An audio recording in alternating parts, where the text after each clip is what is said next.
Hi, this is A New Nigeria with Wale Oluwade. This is your current affairs program where we critically examine the strategic issues bedeviling Nigeria's developmental aspirations and boldly offer practical suggestions on building the Nigeria of our collective desires. Today, we're looking at democracy in Nigeria, matters arising. The 2023 general elections have come and gone, with the conduct of the presidential, National Assembly, governorship, and state houses of assembly elections. Now, all but concluded, and winners and losers determined. However, this cycle of elections have raised pertinent questions, among which is that, are we truly ready or matured for democracy as a nation? After 24 years, rather than make substantial progress in the democratic ethos and cultural behaviors and practices, we have instead, in my humble opinion, remained stuck in the rut of Stone Age behaviors that hitherto characterized how we have always behaved since independence in our political process. Our elections are still deliberately marred by violence, large-scale rigging, manipulations, vote buying, voter intimidation, suppression, and harassment. Sadly, in spite of the passage of and assent to the Electoral Act 2022 with stringent provisions intended to cure some of the ills associated with previous elections, and especially the introduction of technology into the process, also intended to eliminate human interference in the conduct and collation of results, what was witnessed was a process where both the law and technology became major casualties in the hands of the electoral management body, INEC, political parties, politicians, and even voters. What then is the way forward? How do we fix our electioneering process to ensure it is substantially free, fair, and transparent? Also, it is devoid of violence and rigging. How do we ensure the outcomes of our elections are truly the wishes of the majority of voters? These are some of the issues we're examining today. We'll take this short break, and when we return, we'll get right into our conversation. Please stay with us.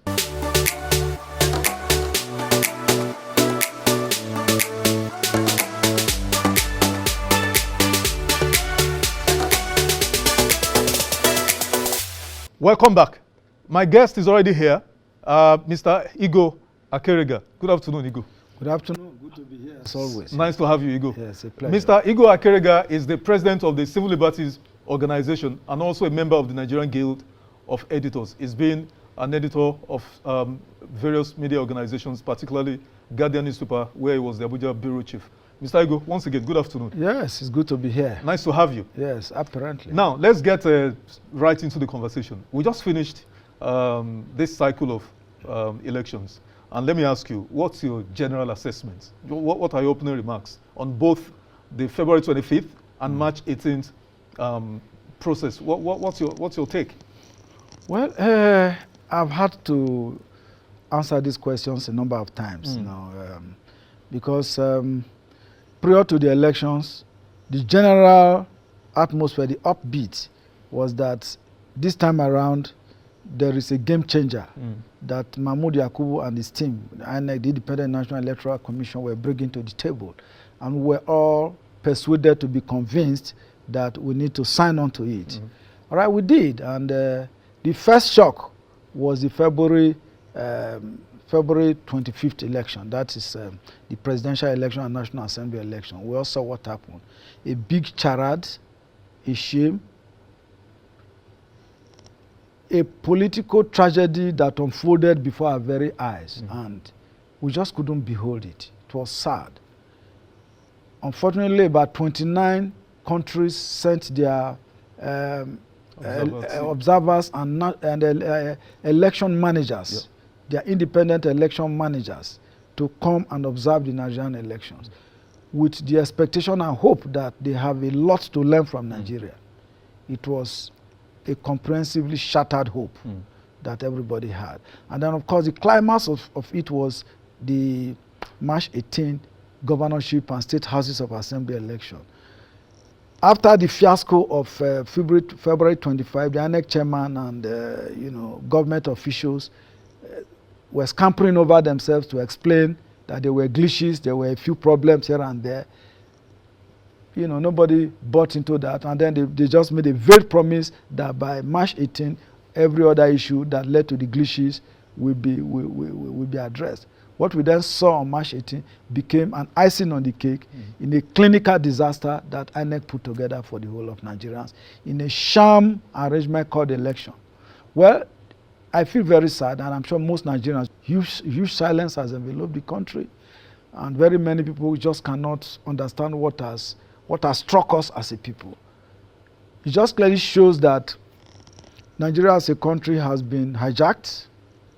Our processes, our institutions have been hijacked by unpatriotic elements, whether in INEC, whether in the civil service.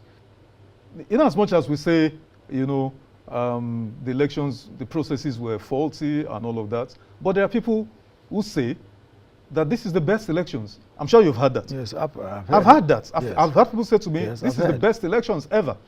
That, since return to democracy, we've not had this kind of pristine, elections, because they will readily refer you to the fact that sitting governors lost, re-election in Zamfara. Sitting governors who wanted to go to the Senate, Samuel Otom of Benue, Okeze Kweazu of Abia State, Ifeanyi Ugwuanyi of Enugu, and maybe one or two others, they lost their bid to leave the governorship and go to the Senate. They lost. So the argument, the counter-narrative is that this was a even-handed process. Winners emerged, losers, emerged, and that some of this hue and cry is from bad losers, and all of that. So what do you say in 1 minute? What do you say to this particular before we go into a the quick other one? A quick one. If you conduct a credible, free, and transparent election, there will be jubilation. People will be happy. The victors will be celebrating. The losers, of course, will accept their loss in good faith. But what do we have in the aftermath of this election? Clearly, the APC, the ruling All Progressives Party, compromised this election. There's no two ways about that. They compromised the election. They turned the figures on their head, turned the figures upside down, where maybe the Labour Party or the PDP is dominating in the figures. They simply just changed the figures, and then they came up. I don't want us to guess, because it's sub judice already. The matters are already in court. In court. So let's allow the courts to do their job. Okay. We'll come back. But what I want us to talk about is probably theoretical, which is Igo. Tell Nigerians, what is your understanding of democracy? Are we practicing democracy in Nigeria? Well, on May 29, 1999, for me, whom I rate very high in terms of even his performance, I rate President Obasanjo very high, above the subsequent leaders that came after him. There was high hopes that democracy, as we want to practice it, would deliver. When we say good governance, it's just a general terminology. Good governance has to do with basic infrastructure, capital development, good life for citizens, availability of basic access to education, health, and all of that, and security of lives and property. Security. Very important. Availability of electricity. Yes, and jobs. Power. Yes, exactly. Housing, jobs. decent housing. Particularly, for career individuals, professionals. Youth. You don't need youths. You should get work to do. But what do we have 24 years after? What we just have is a pseudo redesign. The so-called politicians to tell me what they have done in 24 years, that they have elevated Nigeria from where Nigeria was in 1999, and by 2023 they will say, okay, they built trunk A roads, 10 trunk A roads across the 6 geopolitical regions. Even the railways, that the billions of naira pumped into the railway, they couldn't link Abuja to anywhere, all right, which is the nation's capital. And then you can see fuel scarcity every day, every month, that has dogged this country in the last few years. We've not been able to recover from that. So for me, that is a big problem. What we have is some kind of neoliberal, not even neo-colonial capitalism, couched as a democratic government. I do not.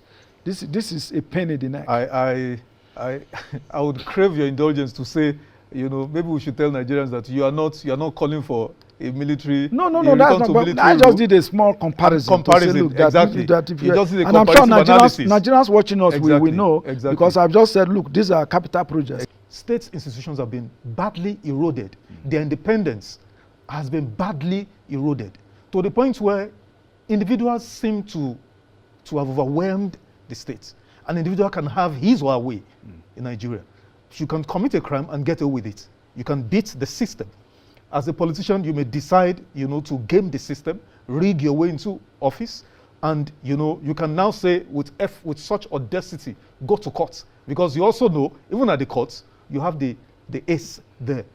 What do you say to this? Because, like I said, the guardrails of democratic ethos are state institutions that must be not just said to be independent, but everybody must know and agree that these are truly independent. What do you say? No, it is not a well-defined pattern of public conversation, around the issues of how strong are state institutions in Nigeria.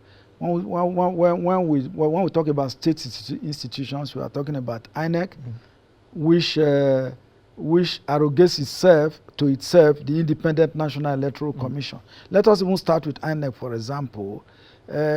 Section 157 subsection 2 of the 1999 Constitution empowers the President to appoint the INEC chairman and the resident electoral commissioners. The national commissioners and recs.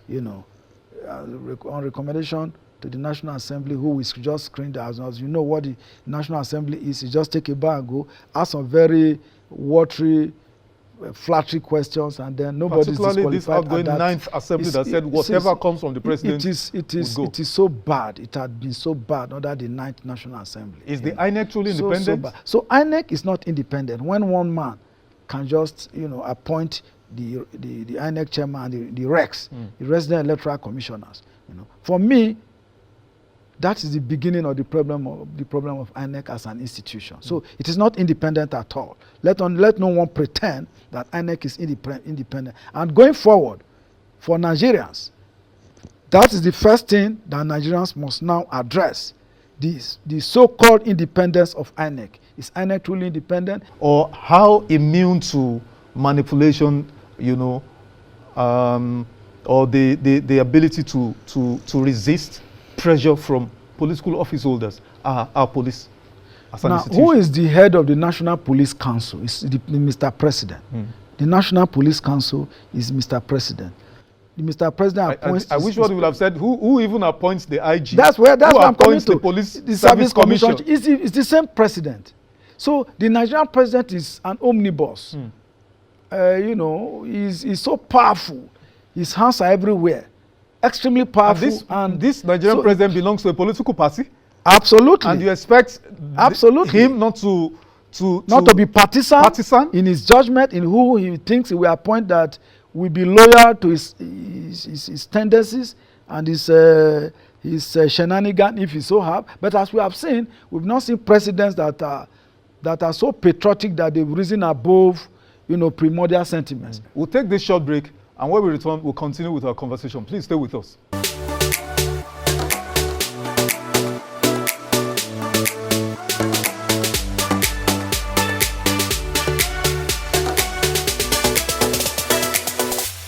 Welcome back.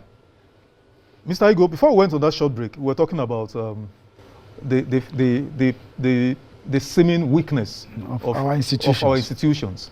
And these are meant to be the guardrails. If you remember in America in 2020, 4 years of Donald Trump opened Americans to the reality that America could become like a typical African country. Like Nigeria. Like Nigeria. Because Donald Trump took America to the place. There's this video where somebody was driving a policewoman and she was saying, they carry me go where I don't know. Donald Trump was taking America to the place they never could imagine. The world waited with bated breath. What is the next thing that Donald Trump will do? So the only thing that saved America from the excesses, the egregious level of impunity of Donald Trump were state institutions. Institutions, yes. They resisted it. And I mean, we could go into that, but that's a matter, a conversation for another day. But I want your recommendations in the few minutes we have left. Mr. Igo, because we have this democracy on our hands. And I agree with you entirely. This democracy in the last 24 years has not delivered for Nigerians. It has been a disaster. It has not delivered good governance for the people of Nigeria. Absolutely. In these 24 years, Nigeria has regressed. Nigeria has become the country with the most number of poor people in the world. Let me just comment. Nigeria has become, in 24 years, we have become the poverty capital of the world. The World Corruption Index, we are topping that table. Then the World Terrorism Index, Nigeria was also listed, was in fact blacklisted. You know, there's a growing antipathy against them, and it's dangerous. Well, we believe in democracy. So how do we save this democracy to make it deliver for the people of Nigeria? Well, there is a need to save democracy. If we can also save democracy, we can begin to examine other models of governance. Nigeria is an African country. It's a black. You want us to go to monarchy nation. Or what? Well, no, I'm saying there are other models of governance. Okay. You know, I was in China 4 years ago or so. You want us to do communism? No, I'm coming. They practice communism. Okay. There's socialist system of government. If democracy is good for America, Nigerians will agree with you that we should become a communist. No, I'm not saying we should. There is liberal communism. There is a socialist democracy. What model of democracy are we practicing? In my view, the model of democracy we are practicing is capitalist democracy. The one that seeks to exhaust a deep pound of flesh from the people, you know, and to feed the few. Take from the majority to feed the few. So while the majority in 1 minute, Igbo, my recommendation is, one, we need to overhaul the entire recruitment process, the leadership recruitment process in Nigeria. How does the Senate president even emerge? How does the Speaker of the House of Representatives Because those are part of the institutions that can serve. How does the Inspector General of Police, who appoints him, the Director General of the DSS, Chairman of INEC, the Chairman of INEC, the Chief of Army Staff, Chief of Air Staff, we can't put all of these appointments in the hands of one man and expect that the system is going to change by itself. So going forward, I will now suggest very strongly that the Chief of Army Staff, Chief of all these positions, central positions, should be appointed by the National Assembly. You know, should be appointed, not even on a recommendation from the president. Should be appointed. It should be competitive on the basis of seniority and hierarchy in these institutions. So you can pick the 10 most senior people in order of that seniority and bring them to the National Assembly. You know, but for the police, who even says that in South Africa, civilians are appointed as the police chief. You may not even be a serving police officer. We have professors of criminology who even says I cannot be the Inspector General of Police. It is about your ideas about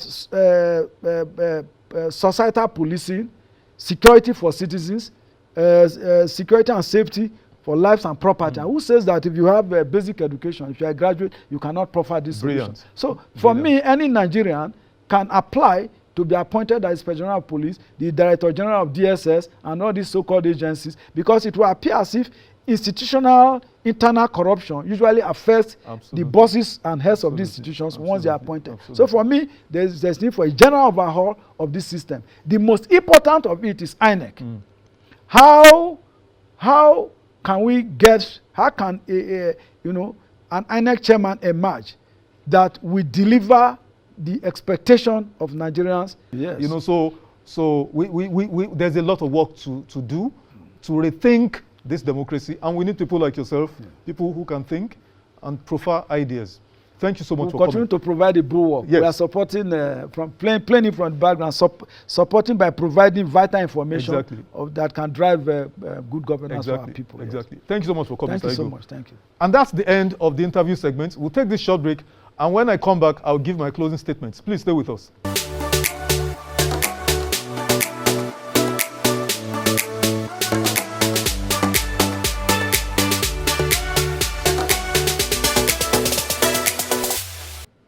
Welcome back, and here are my closing statements.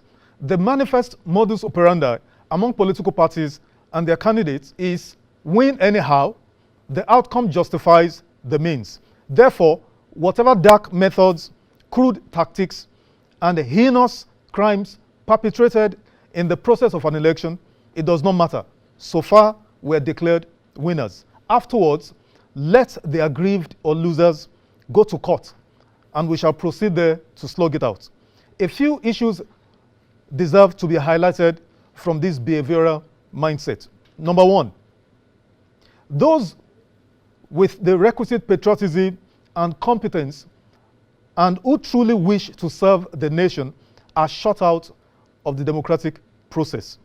Two, critical institutions of states designed to serve as bulwarks or safeguards against undemocratic tendencies and elements are weakened and in certain instances destroyed.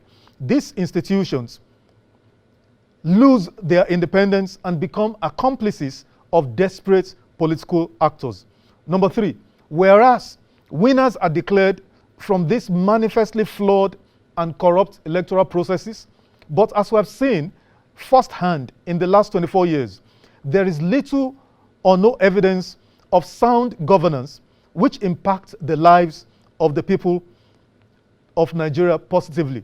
Number four, only persons with heavy financial muscle are able to participate and compete in our own special brand of democracy, as money has since become a critical tool in the coercion, corruption, and destruction of the institutions of states. Fifth, critically, those who assume political power through undemocratic methods cannot entrench democratic ethos. This is why we are where we are after 24 years of unbroken civilian rule. So, then, what makes democracy work? How do we salvage this democracy from the grip of those who desire to destroy it? First, it is not necessarily laws or technology that makes democracy work.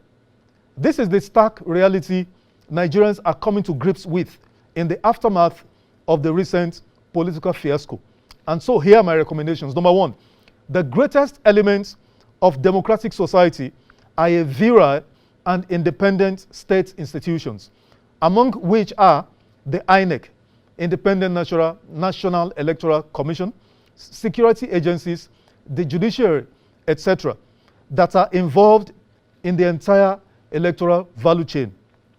Now, the electoral body INEC particularly must be totally apolitical, independent, and manifestly free from even the faintest whiff of corruption or partiality. The judiciary deserves special mention. I do not know of any other developed democracy in the world where the judiciary plays a prominent role in electoral matters like it is in Nigeria. Some opine it is part of our political evolution, but I beg to differ. Secondly, every individual in the political process must be those with a democratic mindset. What does this mean? First, it means to be a patriot. That is, to see the overall interest of Nigeria far above your personal and other interests. Second, it means to understand that the sovereign will of the people expressed through the ballot box is sacred and cannot be altered under any circumstance whatsoever. Let me cite an example for clarity. There was a certain Mr. Brad Raffensperger, the Secretary of State of the state of Georgia in the United States. In the 2020 presidential elections between Donald Trump, the incumbent Donald Trump, and the challenger of the Democratic Party, Mr. Joe Biden, Mr. Trump needed just like 12,000 votes from the state of Georgia to win the state of Georgia, but he didn't get it, so he lost to Joe Biden. And the Secretary of State of the state of Georgia, Mr. Brad Raffensperger, belonged to the same political party as Mr. Donald Trump. And Donald Trump put a call through to him and pressured him to find him 11,800 votes. But the Secretary of State, who belonged to the same party as Mr. Trump, vehemently resisted the plea, the pressure, from the president, the sitting president of the United States, to rig the election in his favor. That was a man who has written his name in the history books of America as a hero and a patriot of democratic practice. It did not matter to him that the president belonged to his own party, but the interest of America the sustenance of democracy was paramount to this man. And that is why, Joe Biden of another party won the presidency in America. Also was Mr. Mike Pence, the vice president, to Donald Trump. He needed to perform, just an obligatory constitutional requirement in Congress by just going to make a proclamation that, okay, Mr. Biden has won. But without him doing that, there will have been a constitutional crisis. Now, imagine Mike Pence going to the Congress to say that Joe Biden has won, thereby certifying the elections of Joe Biden, that would put them out of office. His principal, President Donald Trump, and thousands of thugs who stormed the U.S. Congress on January 6, 2021, didn't want that to happen. But Mike Pence risked his life, risked everything to perform that obligatory constitutional duty. That is patriotism. That is what it means to have citizens who put the interest of the nation far above their own interest. We shall explore further the role of the judiciary and patriotic citizens in the deepening of democratic culture in subsequent episodes. Remember, change requires action, and positive change requires positive action. I believe in a new Nigeria, and it is possible. And those are my closing thoughts. Now, that's the end of the program today. Remember to follow me on my different social media handles. Subscribe to my YouTube channel so you can watch the particular video and other videos there at your convenience. I would love to hear from you. So drop me a line in any of those platforms, and I'll see you next time. Bye for now.